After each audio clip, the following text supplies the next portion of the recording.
too.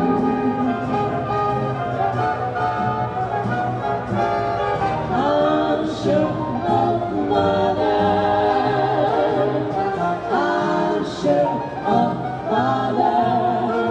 And now I want to be sure, very, very sure of you.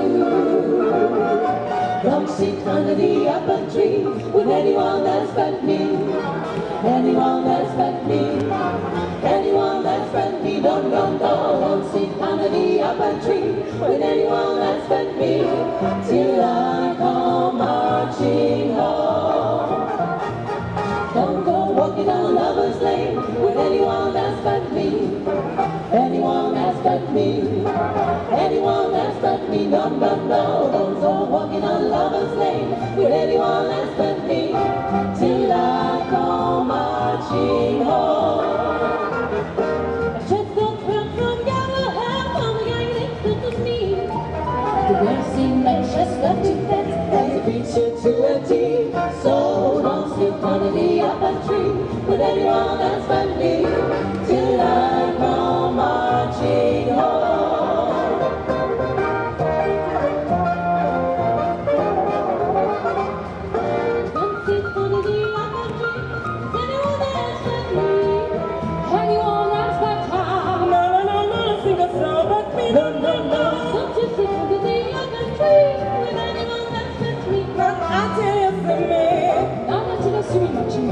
Hum, hum, hum, sweetheart. Don't go walking on lover's lane with anyone that's with me. Anyone that's but time. No, sing a song but me. No.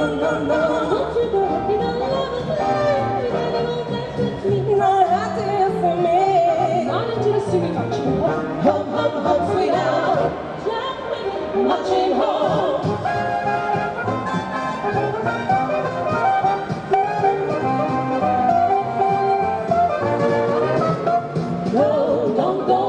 Lover's lane, no. Walking on the lover's lane till you see me. When you see me marching home, and we go home in Hawaii. Sit down under the apple tree, baby, just you and me. Till I go marching home.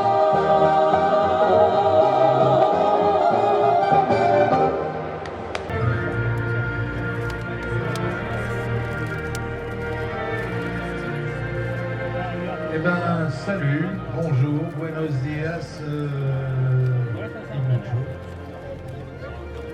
good afternoon.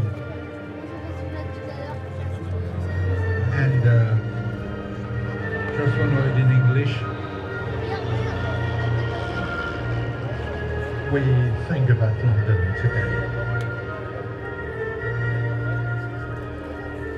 Une nouvelle fois, nous voici donc réunis ici sur cet aérodrome, ce terrain d'aviation, dans un monde aujourd'hui peuplé de méga aéroports. Et ben, ça fait du bien de temps en temps de revenir aux sources et de se rappeler que les gens qui souvent tournent leurs yeux vers le ciel parce que ils savent que finalement s'occuper de l'aventure en 3 dimensions aérien de l'amiral Jean-Baptiste Salis et de toute cette bande de personnages qui peuvent quelque part un peu évoquer les hobbits de Monsieur Tolkien et entre autres qui ont comme clé vers une forme de discret, murmurant, peu bruyant.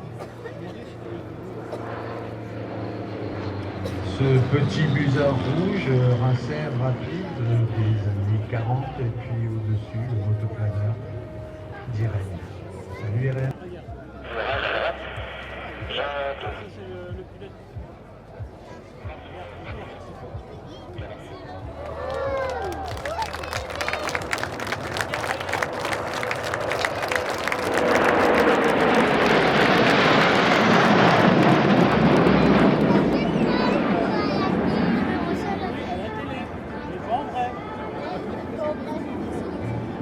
Formation canard, la voiture de France passe en formation chevron, formation qui symbolise l'aviation de chasse et qui est là pour rappeler que nous sommes tous les pilotes de la patrouille de France sont des anciens pilotes de chasse qui ont combattu sur les différents théâtres d'opération.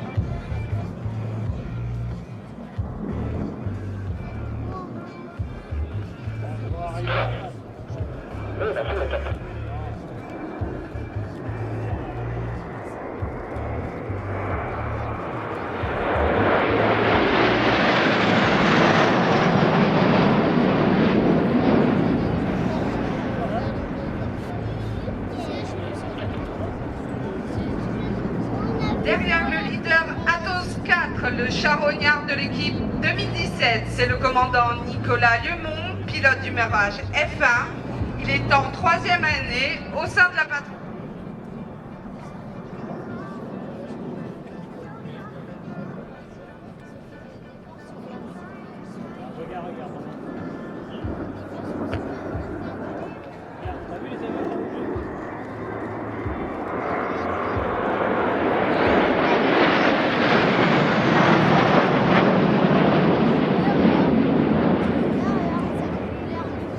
Solo vient de repasser de la formation grande flèche à la formation diamant.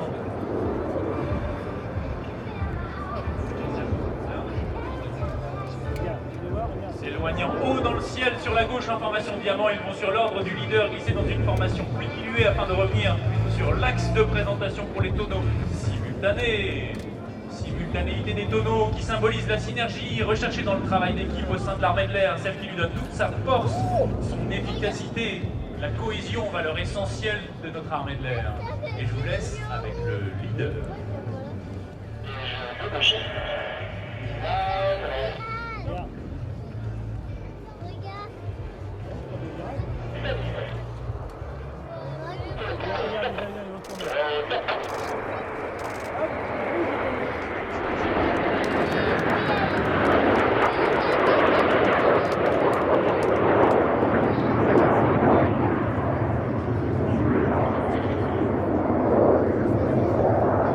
Ce sont les extérieurs que vous pouvez voir faire une barrière.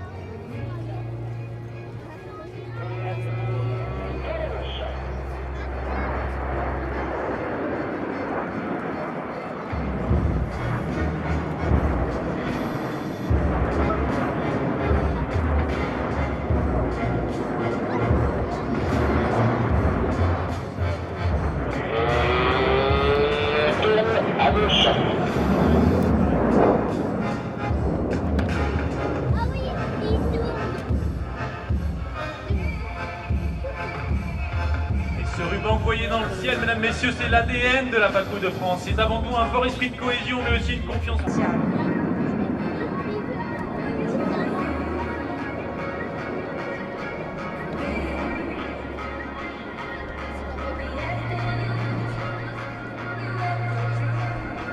Mais quittons la conquête spatiale pour celle de l'aviation commerciale avec cette formation.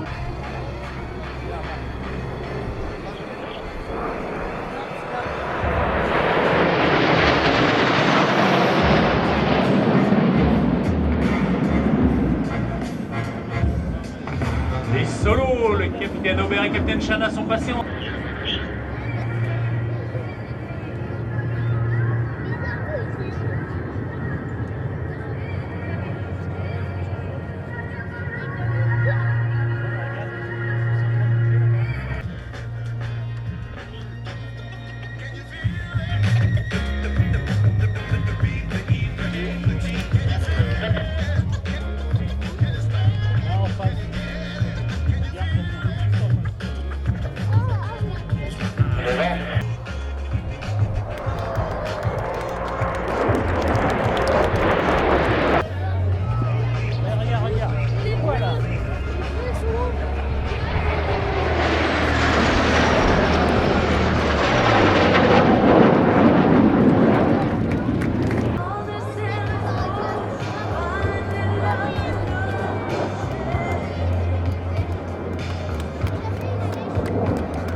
Capitaine Tardif.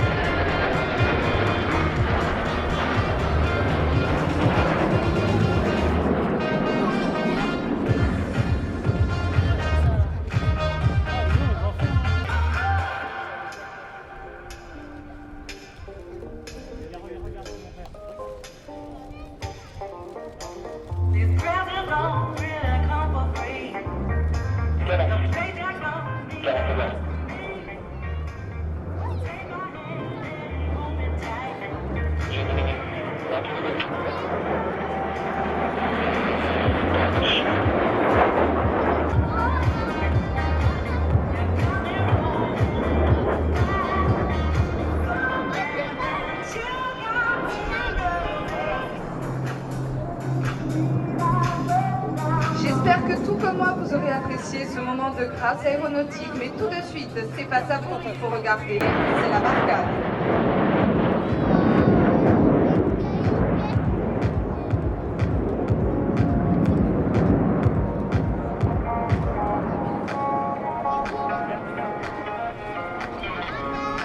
La barcade en hommage à cette opération au Sahel qui est menée de Périph. Le charognard est sur le dos.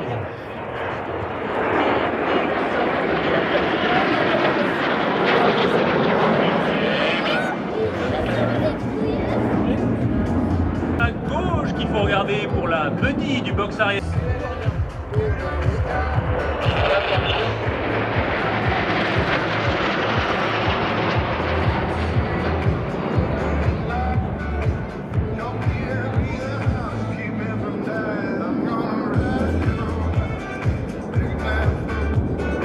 Et sur votre gauche, le box avant va revenir pour la Corse 3.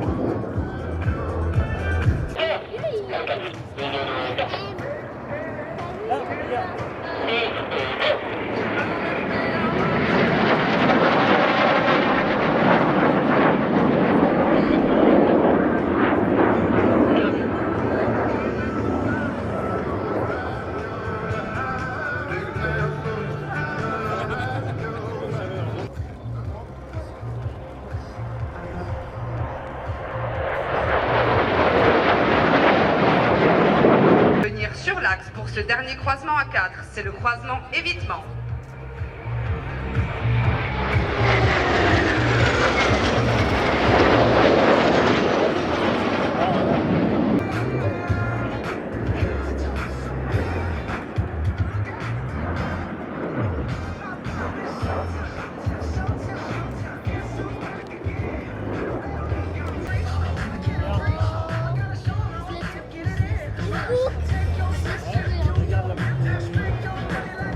Apache.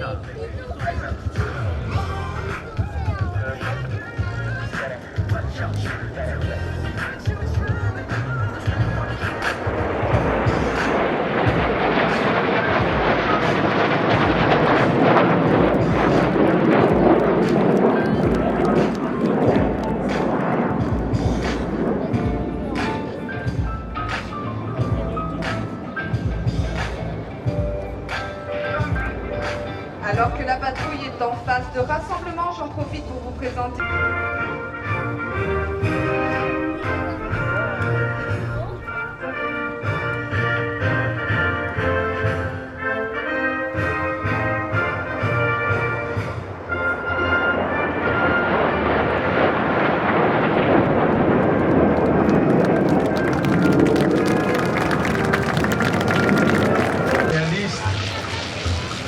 De ce qu'a été l'aviation il y a maintenant un siècle, exactement un siècle, puisque les avions qui sont dans le ciel devant nous sont un Blériot 11 de la version Peggy, c'est-à-dire la version entre guillemets acrobatique du Blériot 11 de ce cerf-volant qui me suit, est piloté par Robert Villanova. Robert est pilote de ligne, Jean-Pierre a été pilote de ligne de transport, et cet après-midi, ils sont tous les deux à la tâche car ils volent avec un léger Zephyr, avec un Blériot 11 à peu près semblable à celui qui vole dans l'aile, qui est à l'intérieur du virage et dont les ailes sont marquées du nom d'Adolphe Pégou, pilote d'essai chez Louis Blériot. Enfin, le Jean-Pierre aujourd'hui, je ne sais pas dans quelle est la idée, mais il vole avec l'époque on va dire, du temps des pionniers, du temps des héros.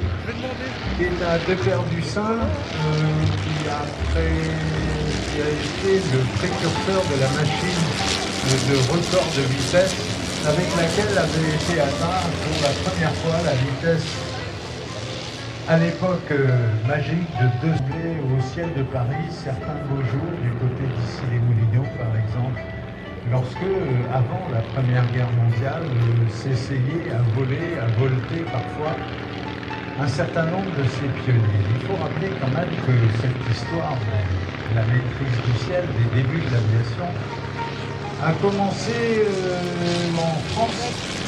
Voilà, Jean-Pierre Lafille, 83 ans, ramène le Blériot au sol, comme même à l'époque.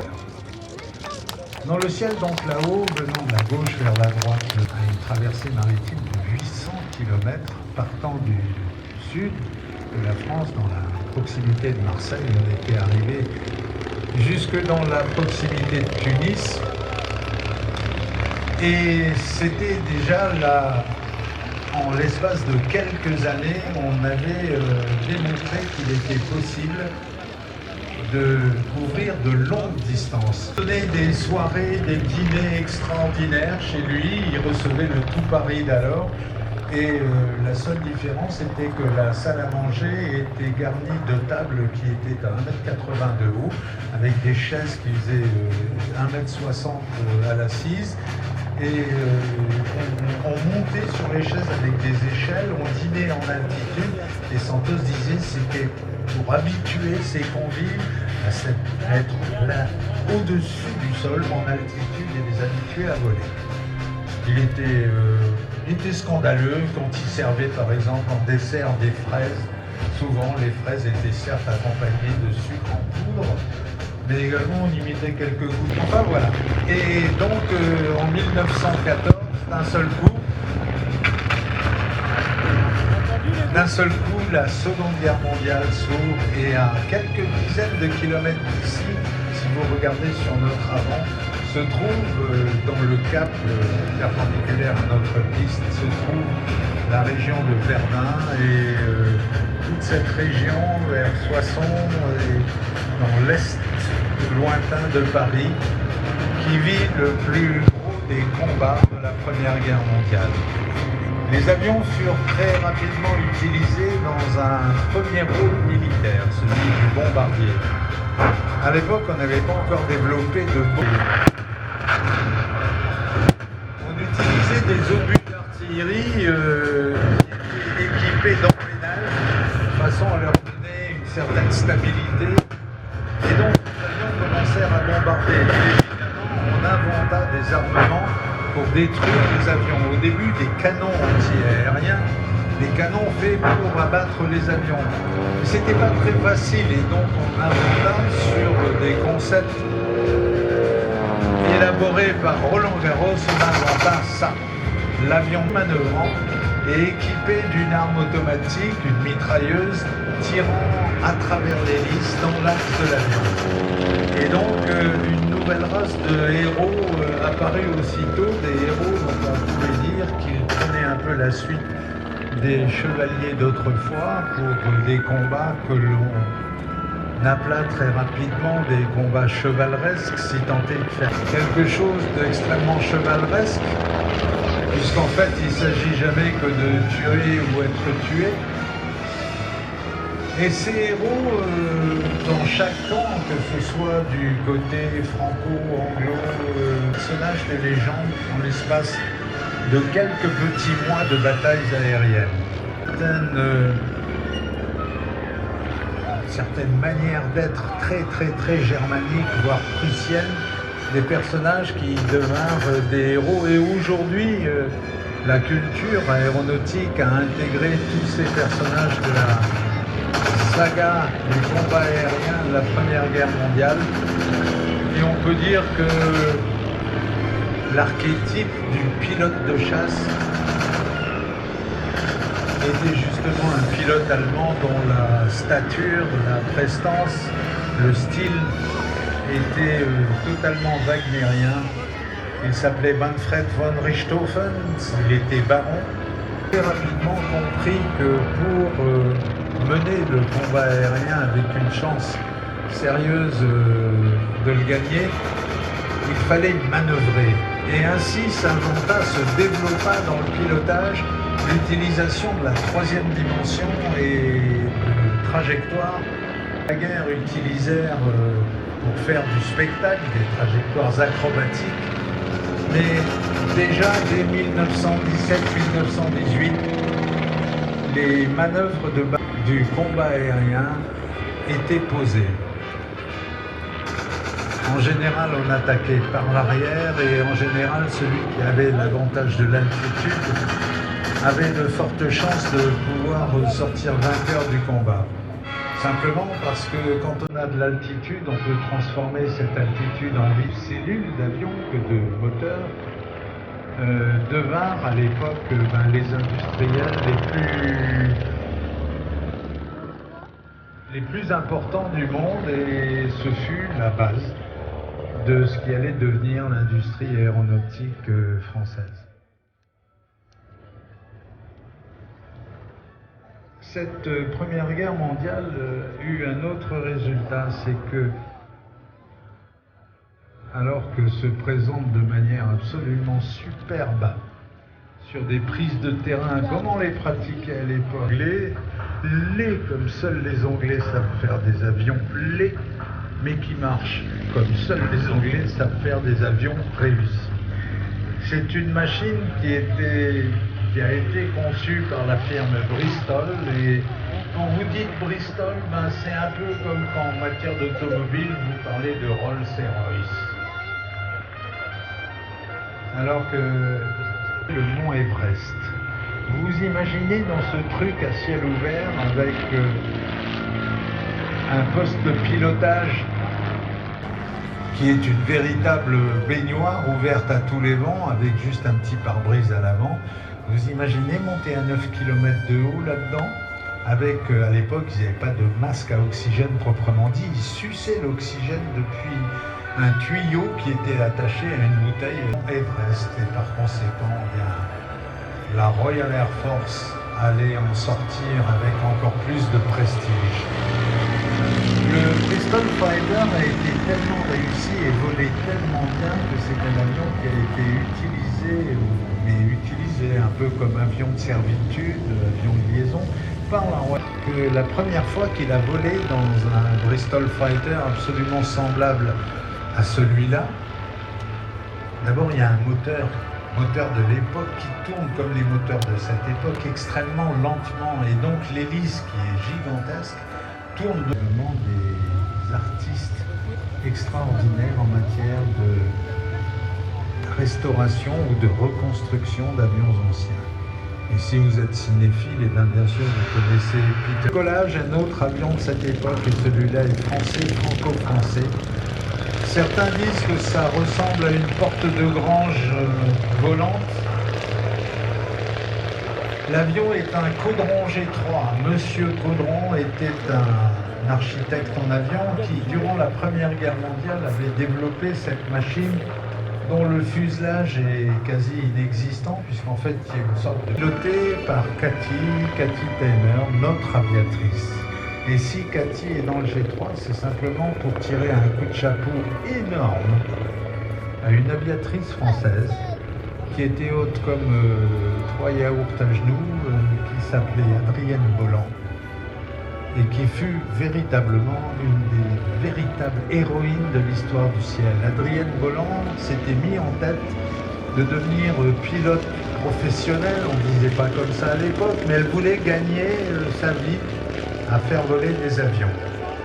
Et elle était allée voir M.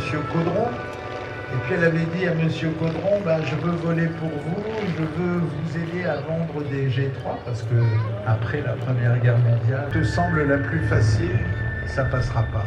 Si tu prends l'autre qui te fera vraiment peur tellement c'est escarpé, eh bien tu verras que les vautours, par exemple, survolent les Andes. Et donc les vautours ne se heurtent pas aux montagnes, ils se collent aux montagnes et ils montent avec les ascendances, avec le vent, qui ne traverse pas la pierre. Et donc, une fois en l'air, Adrienne Wright, et comme les frères Wright, mais ils n'y étaient pas impliqués, qui développaient les cylindres sont disposés en rond autour d'un corps central où passe l'arbre porte-hélice. Ce sont des moteurs où on économise le poids d'un système de refroidissement. Et ce sont des moteurs légers, étrangement. Alors ils sont légers, ils sont puissants, ils sont simples, ils sont refroidis par air. Et donc, autour des moteurs en étoile, les constructeurs d'avions américains, le noir et or, petit biplan avec des ailes extrêmement courtes et presque un avion de course, c'est un Laird. Celui-ci, le rouge avec les ailes un peu cassées, qui lui donne un peu l'apparence des ailes de mouette, est un Stinson Reliant. Et celui-là, le moteur, cet avion était utilisé comme machine pour les courir, tourner autour des pilotes. Est un avion qui, lui, était au contraire un avion à 5 places, un avion de transport léger, utilisé pour... il y avait un tout jeune... Une partie du monde était tempée et voulait le rester, mais d'autres avaient des idées différentes et l'histoire était passée, on ne la réinvente pas. Après une guerre, les Allemands, depuis l'accession du chancelier Hitler à la tête du pays en 1933, les Allemands s'étaient dotés d'une aviation absolument phénoménale.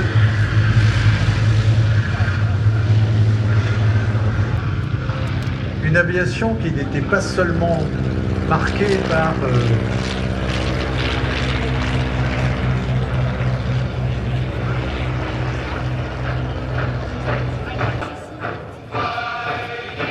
l'aviation allemande obéissait au dogme. C'était une aviation qui avait été voulue par les stratèges allemands de l'époque, dont la majorité étaient d'anciens pilotes de la Première Guerre mondiale. Des gens comme Hermann Göring, qui avait été un as lors de la Première Guerre mondiale, et puis des aviateurs de grand talent comme Jan Studet. C'était une aviation qui s'était inscrite dans la lignée, on va dire, dans la lignée philosophique et politique, inspirée par le chancelier Hitler et le dogme national-socialiste. Par exemple, les armées allemandes avaient dit il nous faut un avion permettant, l'hélicoptère, je vous le rappelle, n'existait pas tel que nous le connaissons, bien sûr, à cette époque-là. Et donc l'armée allemande voulait un avion d'observation, un avion de coopération avec les armées terrestres, permettant de faire de l'observation, de gérer, doté d'une verrière débordante sur les côtés, permettant de voir vers le bas. Ce fuselage était accroché sous une aile qui aujourd'hui encore reste le modèle absolument parfait d'une aile destinée à voler lentement avec des becs de bord d'attaque qui d'ailleurs étaient d'origine anglaise, qu'on appelle des becs Handley Page, du nom permettant une hypersustentation et modifiant la courbure de voilure permettant de voler à très basse vitesse. Cette présentation du Fusilier Storch, elle est en elle-même un véritable monument. Celui qui est aux commandes de l'avion, c'est encore notre doyen, 83 ans, Jean-Pierre Lafille. Lent. C'est un avion qui avait des gouvernes surdimensionnées, qui était capable de virer à plat ou même de virer à contre-inclinaison. C'était un avion phénoménal, avec un train d'atterrissage qui s'articulait quasiment à genoux et qui permettait de, non pas de se poser. Tiens, nous sommes dans le front de l'Est. Nous sommes sur le front russe. À l'avant de l'avion, leur cône d'hélice était bariolée de bleu, blanc, rouge.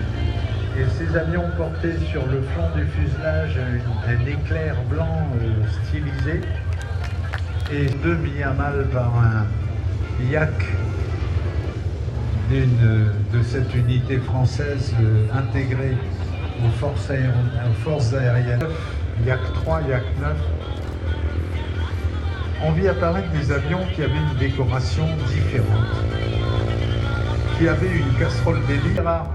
J'ajoute à ça un truc, c'est une anecdote personnelle. Il se trouve que personnellement, j'avais été intégré dans l'équipe du Centre national d'études spatiales qui a accompagné les premiers Français, les 2 premiers Français à voler dans l'espace. Jean-Luc Chrétien et Patrick Baudry. Un soir, on était à Moscou avec Chrétien et Baudry, on était allé, il est descendu. Il a littéralement sorti Eschenbaum de la voiture, il l'a ramassé sur la bouche, il lui a tapé dans le dos et il lui a dit qu'il était véritablement un héros. Et c'est vrai, c'est pas des mots, c'est véritablement, c'est quelques dizaines de pilotes français qui sont allés combattre et pour un certain nombre d'entre eux, malheureusement, se faire tuer là-bas dans l'Est. Je rappelle que Normandie-Niemen, de toutes les unités militaires françaises, sont des gens qui ont eu une autre histoire par la suite.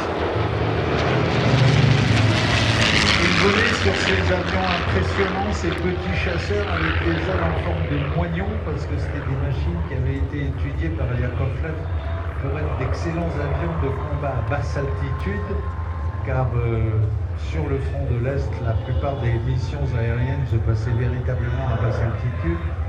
Et donc il y a un certain nombre de ces jeunes gens qui sont devenus par la suite des grands personnages. De chasser le Focke-Wulf le long des zones de combat de l'Est. Et j'ai une autre histoire, parce qu'on a tous des élégants, polis, courtois, un type phénoménal, et il arrive et puis on l'installe à côté de Wolfrum, qui lui était un géant tonitruant, et Wolfrum lui dit « Bonjour, Karaya 4 ». Et de Saint-Phal de vie. Connaissaient comme des mercenaires, et donc ils n'étaient pas considérés comme des soldats, et s'ils étaient faits prisonniers, ils étaient fusillés. Mais ce soir-là, Walter Wolfrum et Jacques Otzi, l'enseigne de maison de la marine impériale japonaise, M. Basté.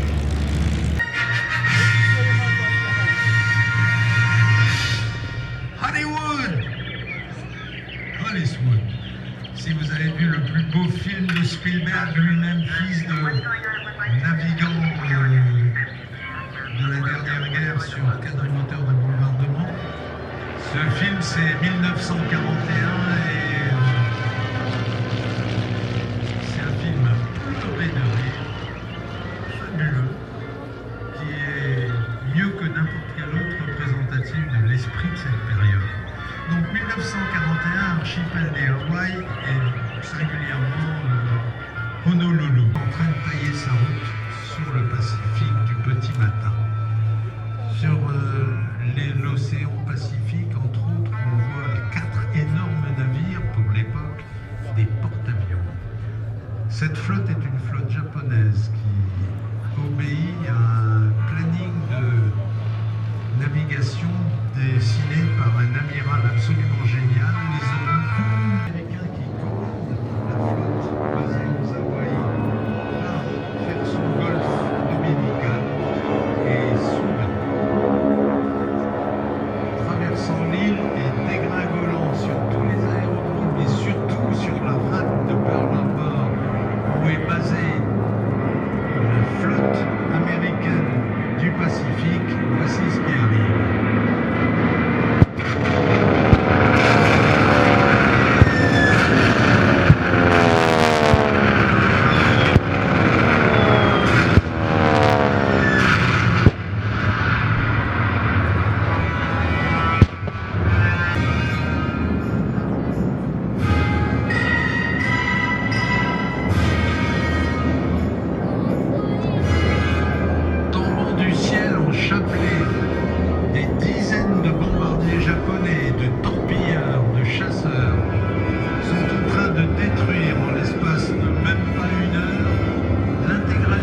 encore un nom à la con comme seuls les bureaucrates sont capables.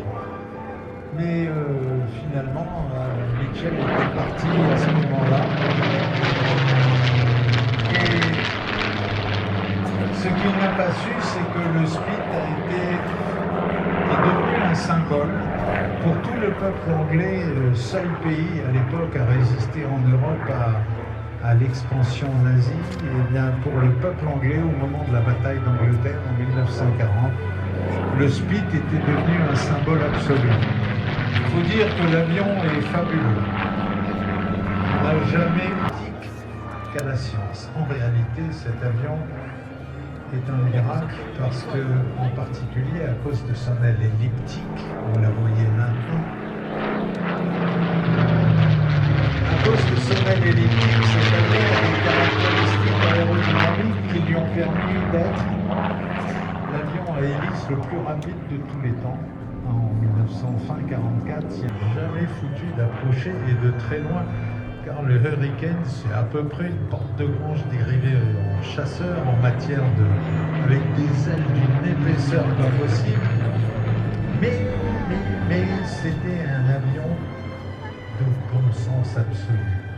Quand les Anglais se mettent à avoir du bon sens, ils sont terribles, ils ressemblent parfois à n'importe quoi. Enfin, avec le Spit et le Hurricane, ils ont quand même réussi la quadrature du cercle. Le Hurricane a des ailes épaisses, mais c'est un avion qui a toutes les caractéristiques d'un chasseur qui donne confiance. C'est pas un avion difficile à piloter, c'est un avion plutôt simple, plutôt facile.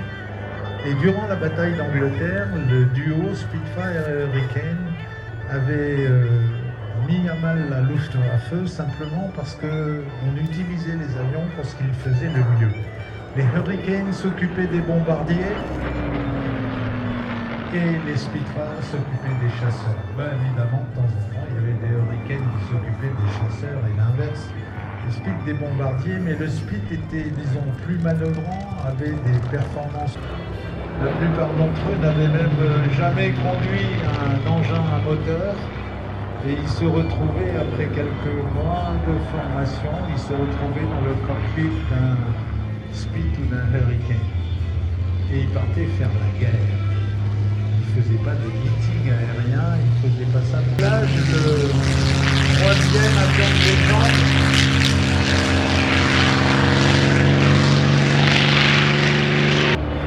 Le P-51 Mustang. Mais le Hurricane, comme vous le voyez là, a donc été, durant la bataille industriellement, de suivre les besoins de production d'avions.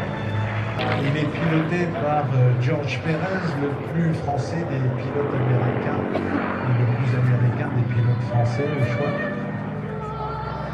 Ce P-51 est un avion qui a été dessiné par un ingénieur allemand qui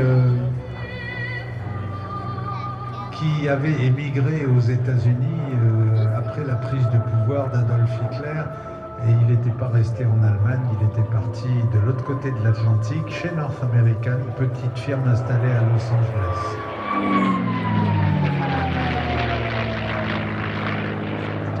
Cet ingénieur allemand avait, pour finaliser le dessin, il voulait équiper cet avion d'une aile, d'un profil particulier et complètement nouveau, qui avait été dessiné, qui avait été imaginé par un savant hongrois,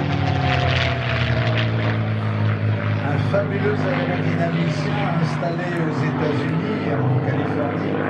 Une aile dessinée par un Hongrois établi aux États-Unis, un ingénieur allemand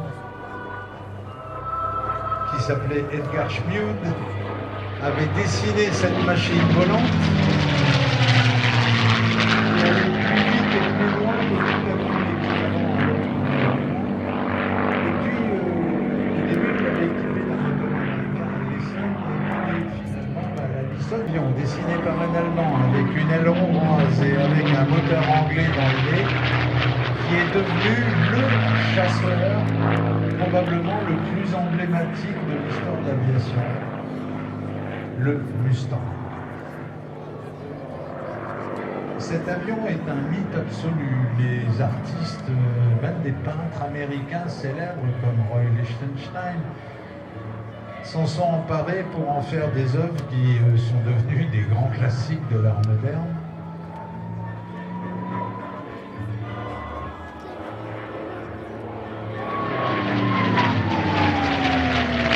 Il faut dire qu'au plan de l'esthétique, si vous trouvez quelque chose de plus sexy à tout point de vue, ou alors c'est que vous êtes pervers et que vous avez des goûts étranges. Mais le Mustang, on n'y peut rien, c'est comme ça. Il en reste 120, 130 dans le monde.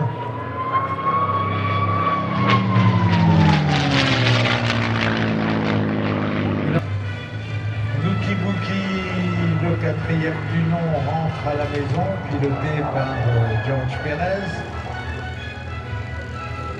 Et dans le ciel, donc, le Sea Fury en patrouille avec le Hunter.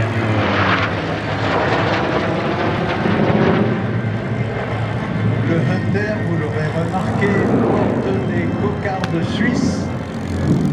Et c'est logique car les Hunters survivants en Europe et qu'on peut voir voler comme avion de collection actuellement sont en majorité des Hunters suisses. Et celui-là est piloté par un personnage truculent, on va dire, en couleur, qui a été, lorsqu'il était jeune pilote de chasse, une des étoiles de l'aviation militaire suisse, Eric Oert.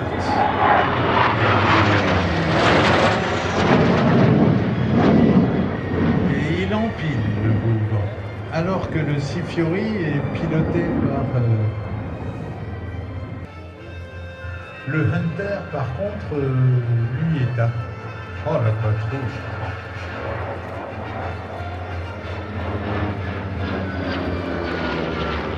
Le Hunter est sorti du même bureau d'études que le Sea Fury, mais les premiers dessins des Hunter sont venus après la mise en service du Sea Fury. Finalement, 3 ans après la mise en service du Sea Fury, l'équipe de Sidney Cam sortait les premiers croquis, les premiers dessins d'architecture du Hunter. Le Hunter a des réacteurs, un réacteur, c'est un monoréacteur, le jet de cette génération le plus réussi.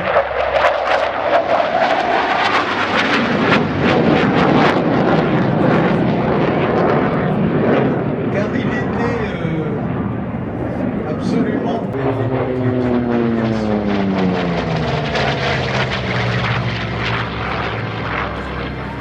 on utilisait cet avion qui pourtant va vite et prend du volume dans les montagnes et dans le relief suisse, et ils ont su en faire un avion à la fois russe, instructeur, et quand on voit le Sea Fury, on est étonné de la vélocité de cet avion, de sa finesse et de la...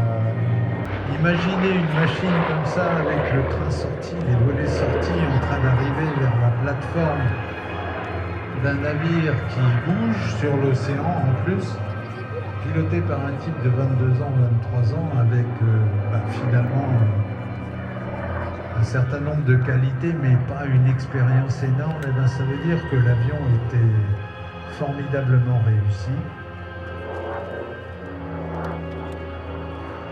Oh là là.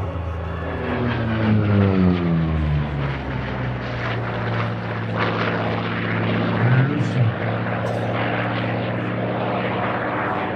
Il faut dire aussi qu'aux commandes de cet avion, il y a un bonhomme qui a quand même le sens de la trajectoire au bout des doigts. Patrice Marchasson, c'est un solo.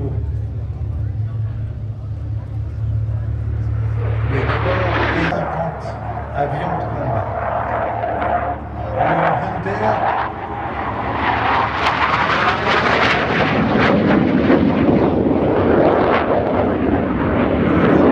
suisse était mis en service à l'époque où l'armée suisse fonctionnait quasi totalement sur le principe de la milice. L'agent Toyota de Colombier, il y avait 2 professeurs d'université, enfin professeurs cette chirurgie.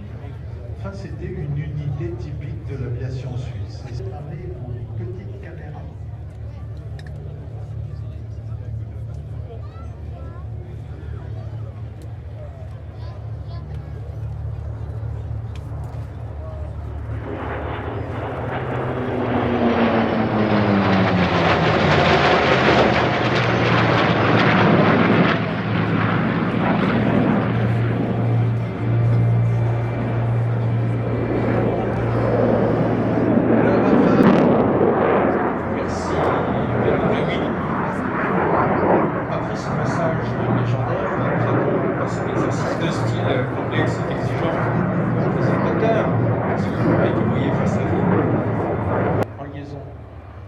Du capitaine Planche,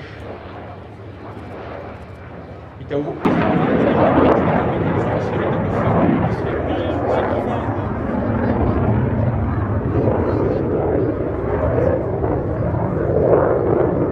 Le Rafale, bien évidemment, c'est un avion de combat avant tout, ses performances artistiques et esthétiques n'occupent pas les capacités opérationnelles du Rafale. Faire de l'eau aux aviations de combat françaises, cet avion est omni-rôle, dédié aux missions des forces aériennes de reconnaissance, d'assurance.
Tous les jours en business class. Tous les jours part à New York avec un prix incroyable puisqu'XL c'est une compagnie low cost française et c'est cet avion dont je viens de faire parce que je vais d'abord le regarder passer.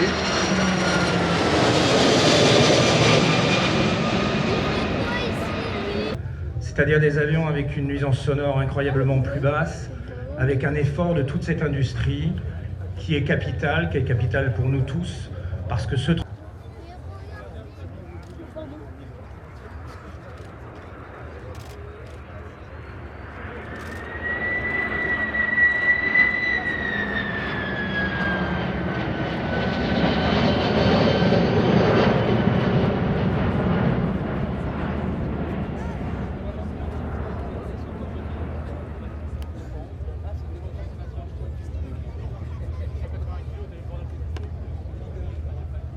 Il y a donc des mirages de tout poil.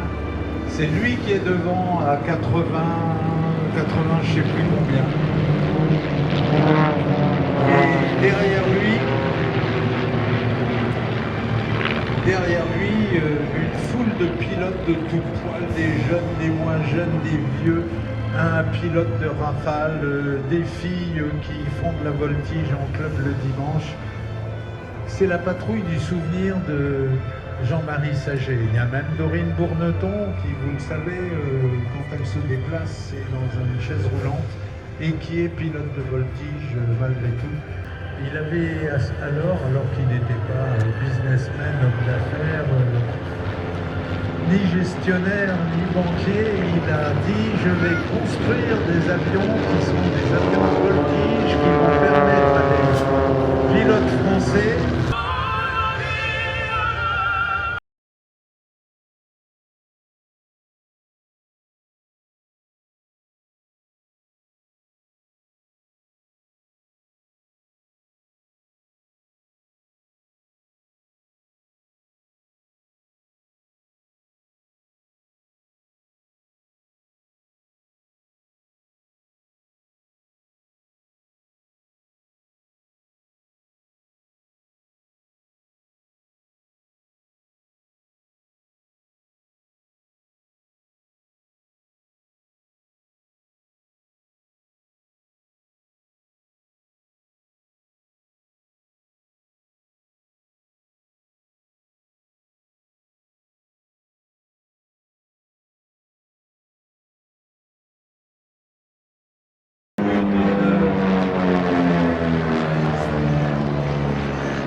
Les moyens techniques et technologiques les plus évolués de l'époque et une guerre qui semblait presque venir de fond des âges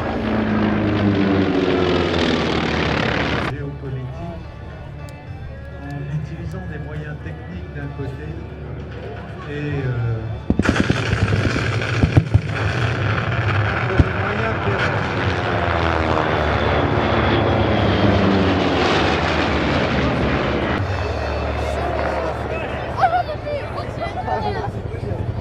l'armée américaine engageait des moyens aériens importants. Au début, ils ont engagé incompréhension, si on peut dire, étalée sur quasiment une décennie.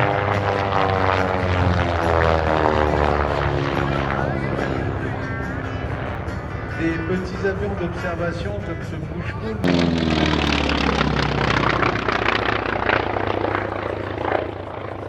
Faire de l'interdiction de manière à garder ces naufragés en capacité d'être récupérés par les hélicos lorsque, au bout d'un moment, dans la guerre du Vietnam, pour un pilote de T-28 comme celui-là,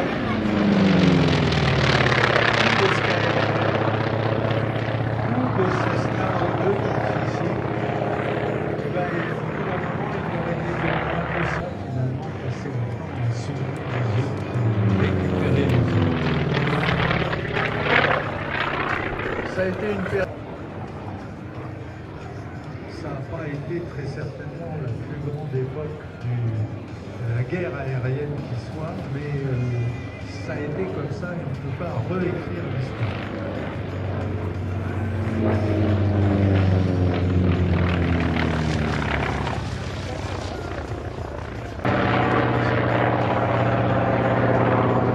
Mais le Skyraider est arrivé juste après la fin de la guerre et donc n'a jamais été mis en service à ce moment-là. Par contre, il a été utilisé lourdement par les Français. Et puis, à cause de la guerre du Vietnam, il y a eu un véritable troc qui s'est opéré. Les Américains ont essayé de récupérer le maximum de Skyraider.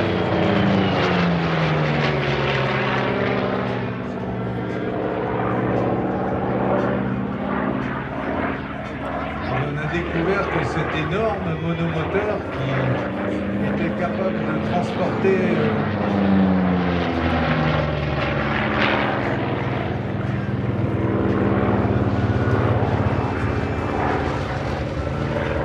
le Skyraider et aussi celui de Benolière qui se pose. Le Skyraider transportait plus d'armement, plus de tonnage de bombes qu'un B-17, un quadrimoteur B-17 de la Deuxième Guerre mondiale. Et on disait effectivement qu'une passe de Skyraider et une salve de Skyraider était plus efficace en puissance de feu qu'une salve de cuirassé.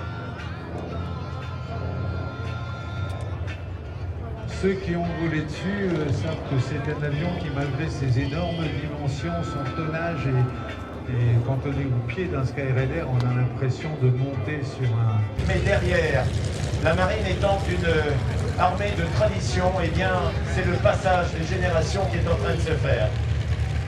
J'ai à mes côtés un monsieur qui s'appelle Jean-Claude Castro, il a été pilote à la 21F.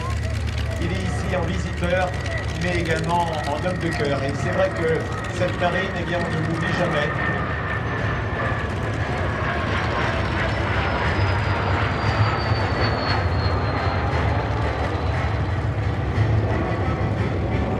Espacé pour des raisons évidentes de turbulence. Ces deux avions qui ont été maintenus en état de vol par un marin et un autre pilote qui, lui, à 20 ans, a créé sa propre entreprise.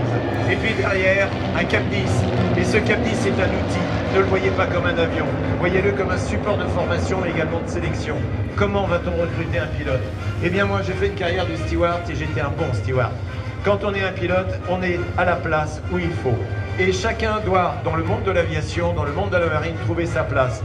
Tout le monde est nécessaire et si on savait le nombre de milliers de petites mains qui sont utiles pour faire voler un avion, eh bien on serait impressionné. 50 métiers, c'est la marine. Ces avions, les Morane 733, ont été également utilisés par le SFA, c'est-à-dire le service de formation de l'aéronautique, pour la formation des pilotes de ligne. Et ces jeunes pilotes qui transpiraient ont transformé le nom de cet avion qui était jaune en péril jaune. Bien évidemment, on avait des réacteurs qui arrivaient, on était au lendemain de la guerre, on avait l'Aquilon qui arrivait, qui était cette... Castel et Mauboussin avaient utilisé un planeur qu'ils avaient inventé avant la guerre, qu'ils vont utiliser après la guerre en mettant un réacteur qu'ils vont louer et qu'ils vont poser sur l'arrière de cette cellule. Et pour ne pas que l'arrière se va brûler, on va mettre l'empennage. Et puis on s'apercevra que lorsque Slidowski, qui est un ingénieur extraordinaire, va... On ne changera pas la forme de l'avion parce qu'il a sa signature. Elle est belle, elle s'appelle Castel et Mauboussin.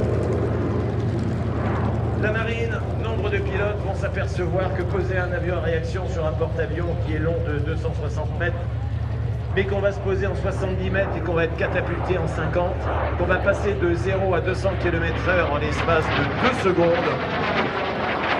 mais qu'on va également passer de 200 km/h à 0 en l'espace de 3 secondes, eh bien il y a une crosse. Et cette crosse va accrocher à l'un des 3 brins qui se trouve sur le porte-avions. On a la chance, la première, on a celle du milieu qui est l'optimisation, et puis on a la dernière chance. Et quand on loupe, eh bien on fait ce qu'on appelle un bolter. C'est-à-dire qu'on est pleine puissance au moment où on se pose. Et donc on ne se pose plus comme un avion de ligne. On n'amène pas l'avion à l'atterrissage de la même manière qu'on amène un avion normal. On va l'amener qu'à pilote. Et rassurez-vous, sur un porte-avions, ils ne sont pas nombreux. Les pilotes, lorsqu'ils viennent à l'appontage, ont la nécessité d'avoir non seulement un visuel personnel, c'est-à-dire qu'ils regardent ce qu'on appelle une meatball, une boule qui se trouve dans une croix, et si cette boule elle est trop haute ou trop basse, ou trop à gauche ou à droite, c'est qu'on est mal axé.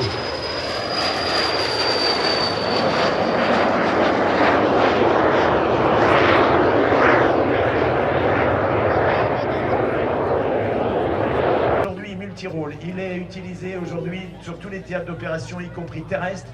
Et aujourd'hui, il est capable d'autoluminescence, c'est-à-dire qu'il est capable lui-même de détecter une cible, de transférer cette cible directement à l'Elysée, d'avoir l'ordre de tirer et à partir de là, dans l'instantané, de pouvoir envoyer le missile qui va bien ou la bombe GBU au bon endroit. Bien évidemment, on a un radar, on le voit, il est à l'avant, c'est ce promontoire qui descend à l'arrière. Mais sur les côtés, ce qu'on appelle des sabords, parce qu'on est marin, on parle de la marine, eh bien on a des promontoires également en plexiglas. Et ça va permettre la recherche des gens qui en mer sont perdus, mais également...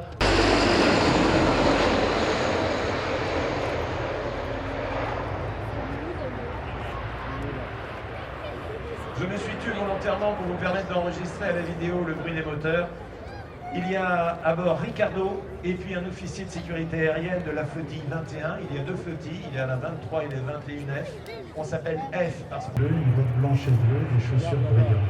Alia Bourgeois, elle est là et elle attend son papa. Allez, revenons à l'aéropostale et aux lignes aériennes de la TCOR.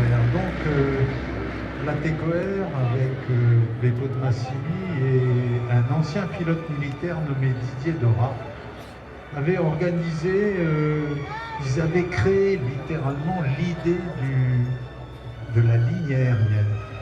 On a aujourd'hui des archives, en particulier une ligne qui partait donc de Toulouse, qui descendait à travers par la côte espagnole le long de la Méditerranée et elle aboutissait à Dakar. En 1933, la ligne, les lignes de la TECOER qui entre-temps avaient changé de nom et s'étaient appelées l'aéropostale, passant sous le contrôle. Les lignes de la TECOER avaient donc changé de propriétaire, l'aéropostale avait continué le travail, mais toutes ces compagnies, passagers, ces lignes étaient devenues en 1933 Air France, par fusion de ces 5 pendant 2 ans, et puis avait repris du service. Et en 1945, à la fin de la guerre, Air France avait été remis sur ses rails et c'était une compagnie nationale, une compagnie d'État. Un certain nombre une petite équipe de gens d'Air France était partie aux États-Unis en 1946. Le liner de Boeing a été commandé au début par quelques compagnies aériennes, parmi lesquelles Air France. Air France continue évidemment de voler avec des Boeing, avec des Airbus. Air France est aujourd'hui le 2e plus gros utilisateur au monde de ce long courrier extraordinaire.